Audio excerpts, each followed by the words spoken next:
Hey everybody, so here we got the Zenoah clone chainsaw. This was originally a 45cc chainsaw. And then I bought a 52cc cylinder for it, and ever since then the compression seems low compared to the 45cc cylinder. I want to find out why. First I'm going to do a compression test, because that makes sense if I can find the scrunch that I need right there.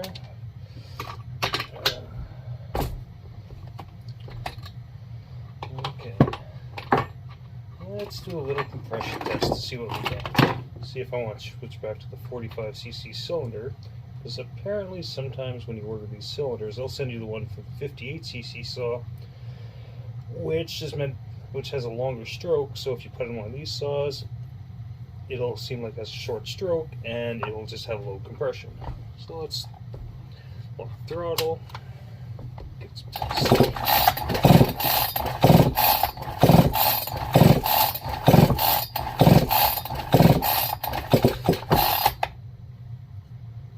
So it's putting out about 145 psi, which to me seems really low. So I might go ahead and port the 45cc cylinder and throw that back on the saw with a gasket delete, and then do another compression test to see what happens. I'm going to turn another video off now because you guys probably don't want to see all that. Okay, bye. Okay, let's start taking this guy apart. I gotta take the bar off too, because I actually bought 3/8 rim to drive drum for it, so I can run regular 3/8 fluxes and chains. I really would like to see how it does with that. These newer saws really aren't my thing. I'm more into the old home lights. There's more down there. Projects everywhere here in the basement, but so this saw is kind of something newer for me. Newer design, but for the price and how easily parts are available from China, it's actually a great platform to just mess around with, because I don't think you're going to break anything that's vintage. You go to AliExpress and order a brand new piston and cylinder kit with gaskets for like $21 Canadian. It's just silly how cheap this stuff is. But will it last? Who knows? I'm fully expecting to build this thing up one day, but that's okay because it's so flippin' cheap. This chain pulled off a Pioneer because the chains that came with this were both semi-chiseled, which I'm not really a big fan of. But anyways, let's get on with pulling this apart. Everything's torque/slots on here, but I'm just using an Allen key because it works and it's handy. Works really well, actually. And these saws I find are really easy to take apart, except for my only pet peeve about them is on the intake boot. There's a stupid little brass ring that just pisses me off every time I put this thing back together. But it's actually kind of minor. It's just that the rest of the saw is so easy to take apart. You get that one thing, and it's kind of a pain in the butt. But who knows? This thing.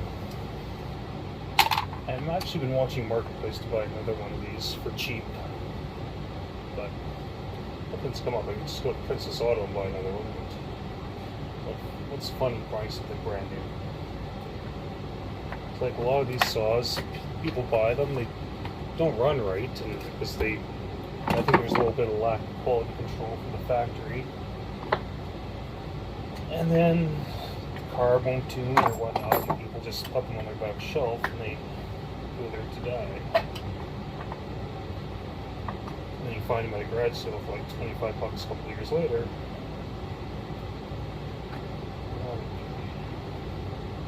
This one I already modded the muffler. This had a catalyst muffler, which I wasn't really a fan of, because in Canada there's really no regulations on two-strokes, so I guess in the States there is, and probably most other countries really, but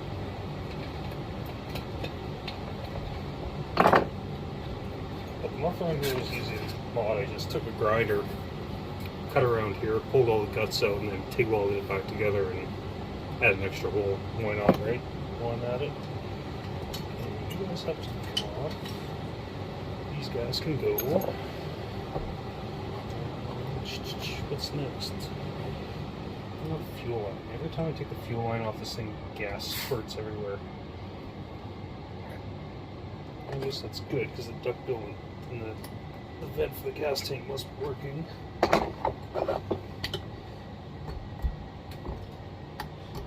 Okay, gas doesn't go everywhere. Take off the impulse line on top here.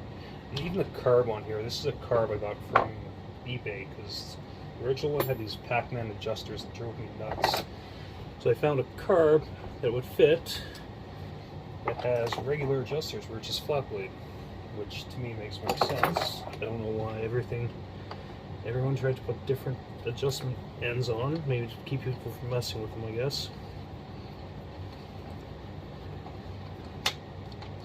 Back in the 60s and 70s, people would tune their own saws, lean them right out just because they would just scream and cut really fast, but then they'd cook their pistons and done.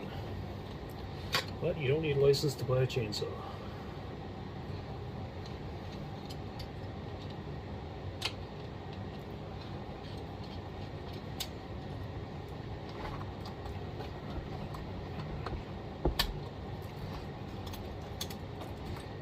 Screw that all the way. Oh, it smells like gas.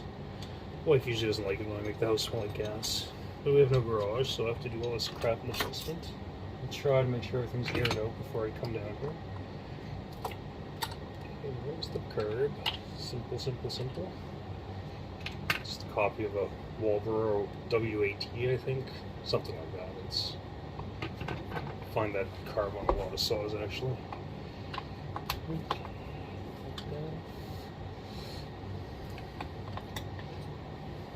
It's not that hard to take this apart, and it's pretty straightforward. And if you take apart anything really, and always remember how it goes back together. If not, you can find parts diagrams for these clone saws all over the internet. Most of them, I actually think this actually came with the IPL in the owner's manual. Don't quote me on that, but because I don't have that anymore. Okay, there we go. Is that part of the intake boot? There we go. This is just a heat shield. And keeps the chips out of the card area too. Not that that matters too much. Just making sure it's recording. It'd be bad if it wasn't. Okay. Just 2 screws. Take the intake boot off. Should really bring home a proper torque screwdriver for this from work, because using a flat blade and Allen keys isn't ideal probably. Keep meaning to order a couple more of these intake boots on Amazon, or you can get them Amazon, eBay, AliExpress, wherever. Okay, off. Must have RTV'd that on last time. Yeah, I totally did. Dummy. Didn't think I'd be back into the saw so soon. But here we are. Let's keep those kind of together, because some of these screws are actually, I think, different. Don't quote me on that. Okay, so cylinder. Now I need the right Allen key, which I think is this guy. Yep, is the one. So I put this guy together last time too. I didn't know any better, so I used Ultra Black for gasket delete, which apparently is not a good idea. You should use Moto Seal or Honda Bond or Yamaha Bond. But I'm going to correct that issue today too. And really, for the price of these saws, considering they aren't clamshell saws, it's kind of amazing because they're easy to work on. I just wonder what the quality of the main bearings are and connecting rod bearings and that stuff, because that stuff could all blow up. And I don't know if there are needle bearings in here, but I imagine not. Imagine the connecting rod's attached to the crank permanently.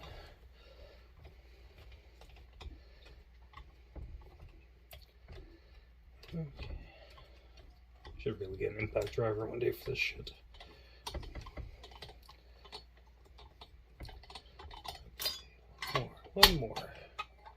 One more, and then maybe I'll crack my beer as a reward.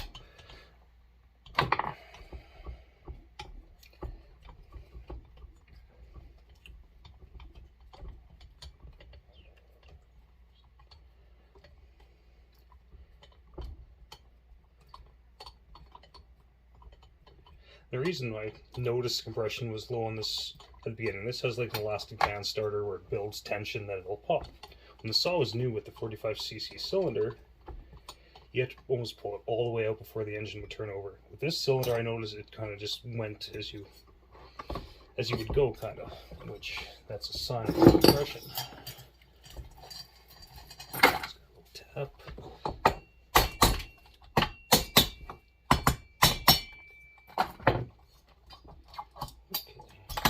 Cylinder is off. Don't lose the head bolts. Cylinder bolts. The piston looks fine. Okay, roar myself by opening the beer. Okay, now might as well just get the thing out of the way. You just use the easy clips, not like Home Light that uses those stupid little inside O-rings that drive me nuts. Guys, save that guy just in case. Push the pin out.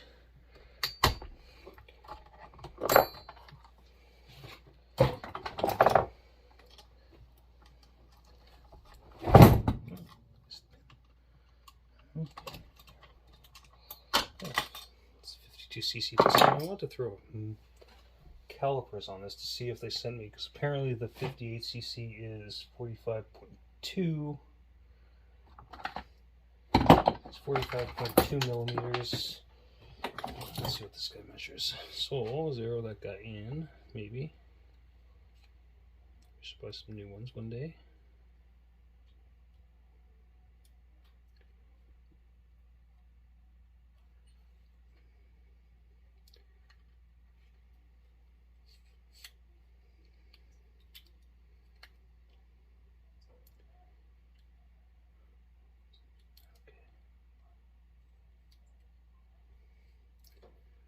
These calipers are almost done.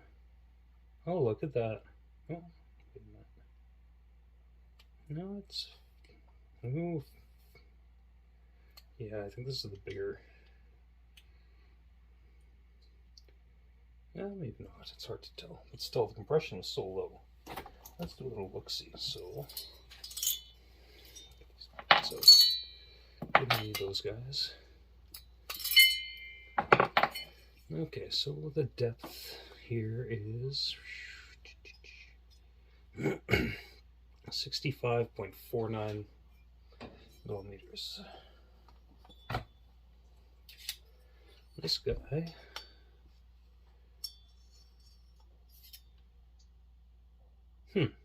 that's surprising, actually. Let's do a measurement from the transfers. That might be... That measurement makes no sense. Okay, from the transfers on this guy we have 59.46. And this guy is at... It's kind of hard to measure.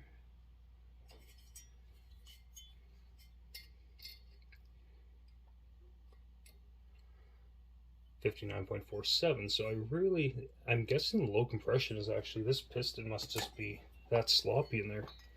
Or at the end, oh, that's pretty sloppy actually. Maybe the ring gap is too much.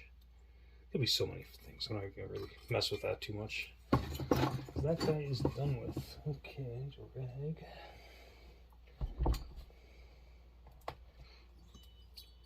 Try to get all this gasket material off.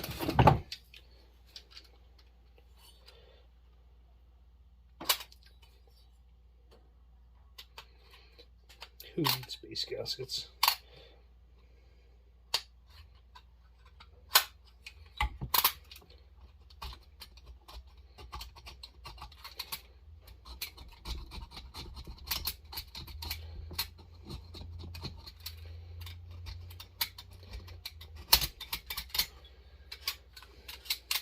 Okay, let's go for that guy.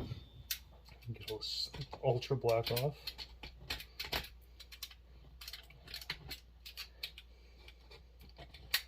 At least that's one good thing about ultra black. It's really easy to get off there.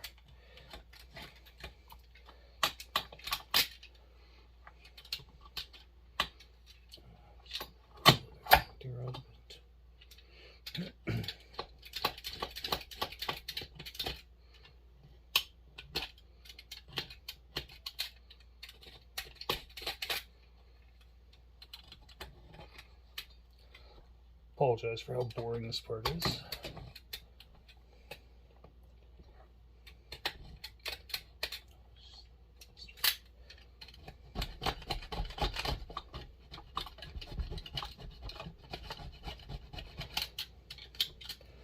Okay, I'm going to pause the camera now. This might take me a bit. Okay, we got all that old gasket material off. Everything's cleaned up, and now we're going to get some Moto Seal on there.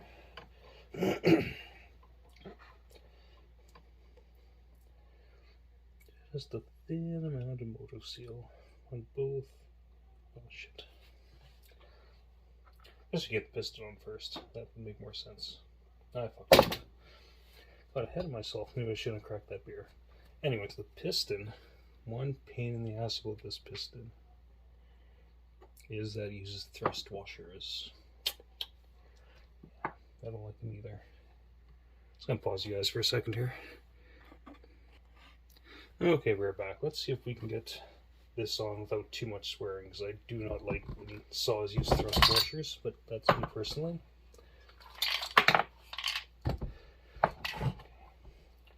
Gas everywhere. It's good. Okay. Let's get this guy started. That should be going that way. Okay. One thrust washer on.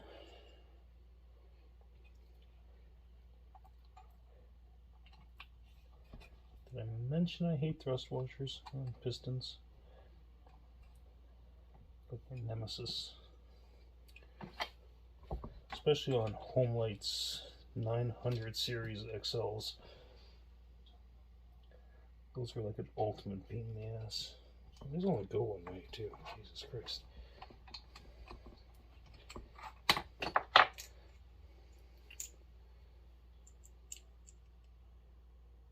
So, okay. Do this again. There. Guy probably goes like that. These thrust washers also only go one way.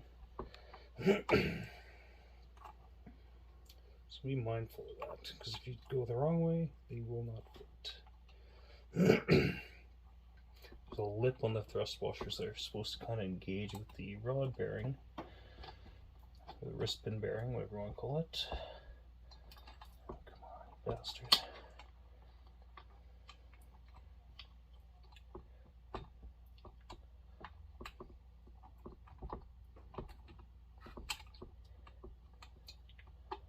My wife's probably upstairs thinking I'm just talking to myself too, which she's not far off the truth because no one watches these videos, but okay, I need pliers. My fingers are too fat for this. Okay.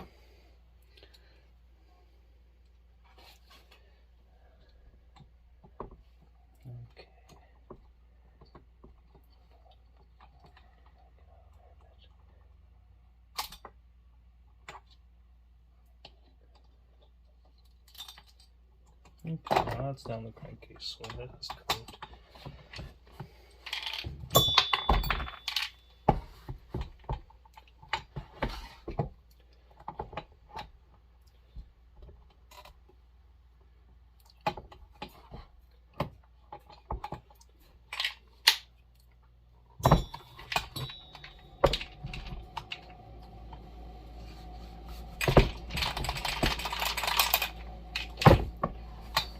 Okay, I'll pause you again. Okay, I've done this before, but as you can see, these thrust washers only go one way. And I think the best way to put this on is to put the thrust washers on the roller bearing, the wrist pin bearing, and then slide everything on like so. I think. Seems like a good idea. Oh, there we go. Fucking magical. Fucking magical. That's awesome. Okay, so things gotta go in a little bit more.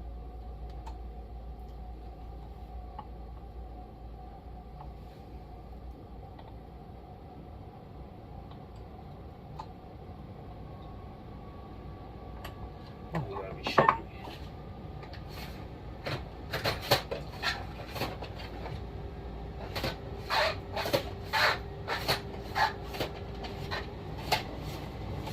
Okay, I can pause you guys for a second again.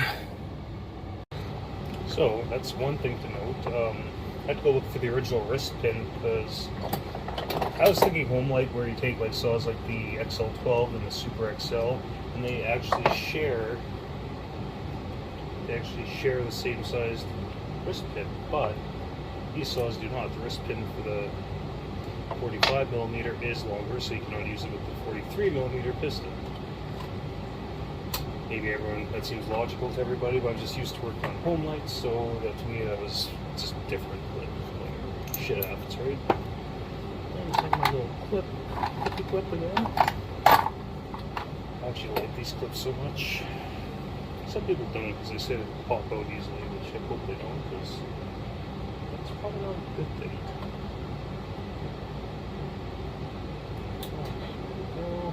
Make sure your clip's nice and in the groove. I always like to grab the clip and make sure it turns. I'll be holding. Okay, now it's time for motor seal. Piston on. Okay, let's get some motor seal on here.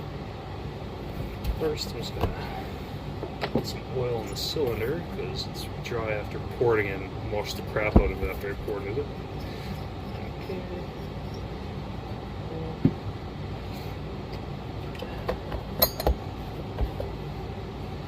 I don't know if I should be, but I've been using Polaris demand drive fluid for assembly lube because I have a ton of it from my Polaris razor. I don't have anymore because I never used it. Just thin coat of motor seal.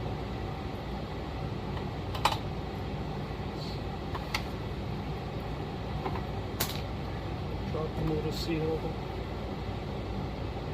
Step on the motor seal.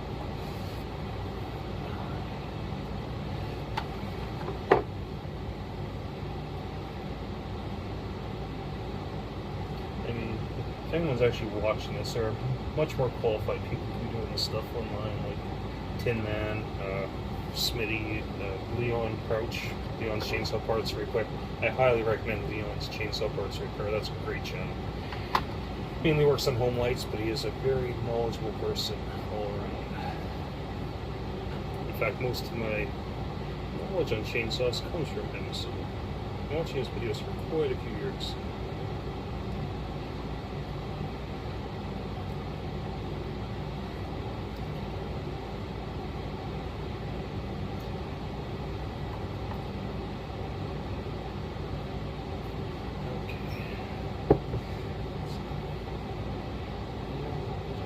Motor seal there.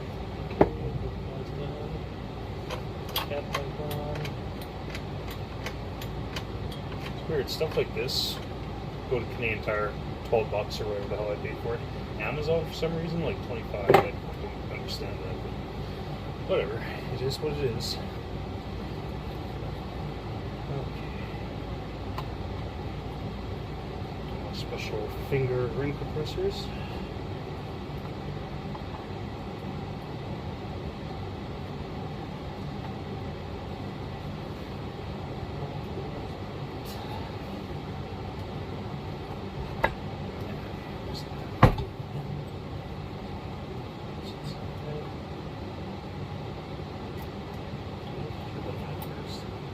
That would make more sense. Make sure it's at least near the located pins. There we go. Like that. Okay. 10mm tool.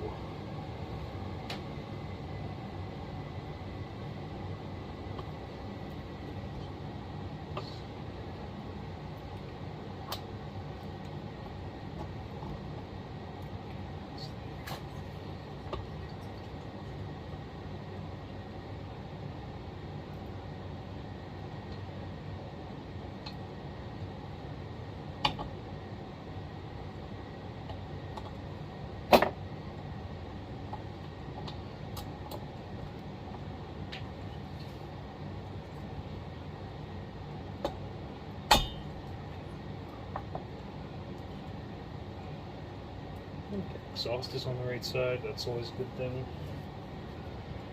Okay, Fish these guys back down.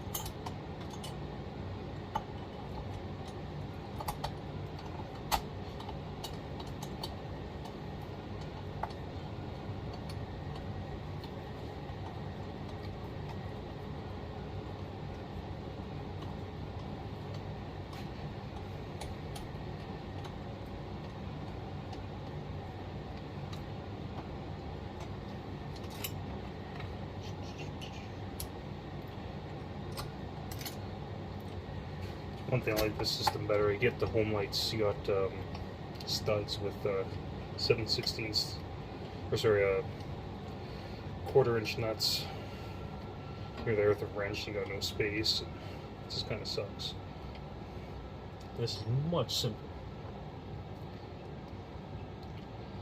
Hopefully I don't have to go into the soft lease for another couple months. Camping season's coming, there's probably a lot more use, hopefully.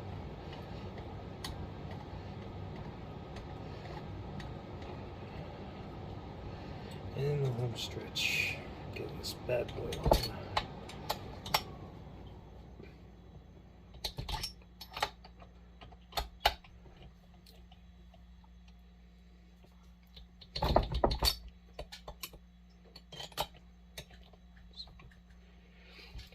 Wait till the motor seal sets, but I really want to do a compression test now. I can just tell you it's probably going to feel probably not good because there's no spark plug in it, but let's get the tester in here and see what happens. Before with the 52cc cylinder, was getting about just under 150, like 145. Irritating now, it's going to be higher. If it's not higher, I'd be very surprised actually. Okay, tell.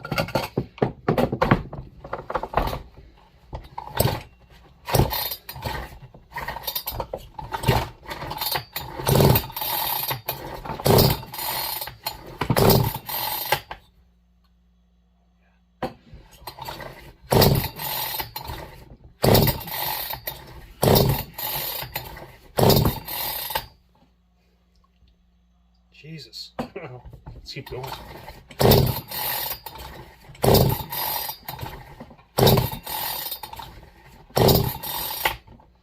Now granted there's assembly lube in there, but we're reading right about, what the hell would that be? So it's 30, about 195 PSI right now, but there is some assembly lube in there. But still, that's better than what was there before. That is awesome. Bet you this thing's going to run a hell of a lot better now, especially with that mild porting on the cylinder. Okay, bye for now.